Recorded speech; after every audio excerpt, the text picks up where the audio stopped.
ଶ୍ରୀଜଗନ୍ନାଥଙ୍କ 13 ଗୋଟି ମହତ୍ୱପୂର୍ଣ୍ଣ ପର୍ବ ଯାତ୍ରା ନିମ୍ନରେ ଦିଆଗଲା। 12 ମାସରେ 13 ଯାତ୍ରା ପ୍ରବାଦ ଅନୁଯାୟୀ ଶ୍ରୀମନ୍ଦିରରେ ପାଳିତ ହେଉଥିବା ଟି ପ୍ରମୁଖ ଯାତ୍ରା ହେଉଛି ଚନ୍ଦନ ଯାତ୍ରା। ବୈଶାଖ ଶୁକ୍ଳ ତୃତୀୟା ଅକ୍ଷୟ ତୃତୀୟାରୁ ଆରମ୍ଭ। ସ୍ନାନ ଯାତ୍ରା ଜ୍ୟେଷ୍ଠ ପୂର୍ଣ୍ଣିମା ଠାକୁରମାନଙ୍କର ସ୍ନାନ ନୀତି। ଶ୍ରୀଗୁଣ୍ଡିଚା ଯାତ୍ରା ରଥଯାତ୍ରା ଆଷାଢ଼ ଶୁକ୍ଳ ଦ୍ୱିତୀୟା। ହେରା ପଞ୍ଚମୀ ଆଷାଢ଼ ଶୁକ୍ଳ ପଞ୍ଚମୀ। ବାହୁଡ଼ା ଯାତ୍ରା ଘର ବାହୁଡ଼ା ଆଷାଢ଼ ଶୁକ୍ଳ ଦଶମୀ। ସୁନାବେଶ ଆଷାଢ଼ ଶୁକ୍ଳ ଏକାଦଶୀ ଦଶୀ ରଥ ଉପରେ। ନୀଳାଦ୍ରି ବିଜେ ରଥଯାତ୍ରାର ଶେଷ ଆଷାଢ଼ ଶୁକ୍ଳ ଚତୁର୍ଦ୍ଦଶୀ।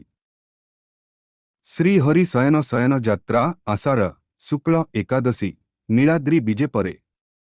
ପାର୍ଶ ପରିବର୍ତ୍ତନ ଯାତ୍ରା ଭାଦ୍ରବ ଶୁକ୍ଳ ଏକାଦଶୀ। ହରି ଉତ୍ଥାପନ ଯାତ୍ରା କାର୍ତ୍ତିକ ଶୁକ୍ଳ ଏକାଦଶୀ। ପ୍ରାବରଣ ଷଷ୍ଠୀ ଓଢ଼ଣ ଷଷ୍ଠୀ ଶୀତ ବସ୍ତ୍ର ପରିଧାନ ମାର୍ଗଶିର ଶୁକ୍ଳ ଷଷ୍ଠୀ। ପୁଷ୍ୟାଭିଷେକ ଯାତ୍ରା ରାଜାଭିଷେକ ପୌଷ ପୂର୍ଣ୍ଣିମା। ଦୋଳ ଯାତ୍ରା ହୋଲି ପର୍ବ ଫାଲ୍ଗୁନ ପୂର୍ଣ୍ଣିମା।